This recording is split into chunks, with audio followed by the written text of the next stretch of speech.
तर चला मंडळी, तर चला बघूया आज संध्याकाळच्या जेवणात काय बनवलेलं आहे. तर संकष्टी होती, तर त्याच्यामुळे आज जेवणात काय बनवलेलं आहे ते तुम्हाला मी दाखवते. तर मस्तपैकी आज मटर पनीरची भाजी केलेली होती, एकदम खूप छान. म्हणजे जास्ती काही ग्रेव्ही केली नव्हती, म्हणजे ग्रेव्ही एकदम थिकच होती आणि खूप छान होती. आणि त्याच्याबरोबर वरण बनवलेलं. तर वरण थोडंसं बनवलेलं आम्ही, कारण की पनीरची भाजी पण होती, त्याच्यामुळे मग आम्ही वरण थोडंसं कमीच केलेलं. आणि त्याच्याबरोबर भात बनवलेलं आणि उपवास पण होता, तर त्याच्यामुळे आम्ही शिरा पण बनवलेला प्रसादाला. आणि ते रव्याचे मोदक असतात ना, ते पण बनवले होते, कारण की उकडीचे मोदक नाही बनवणार होतो. मग त्याच्यासाठी आम्ही रव्याचे मस्तपैकी असे साच्यात टाकून बनवले होते.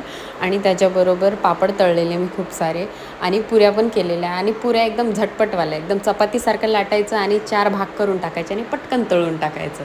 तर तसेवाल्या पुऱ्या केलेल्या. आणि घरात कुरड्या होत्या ज्या आम्ही बनवले होते, तर ते सगळे आम्ही मस्तपैकी तेलात तळून घेतलेलं होतं.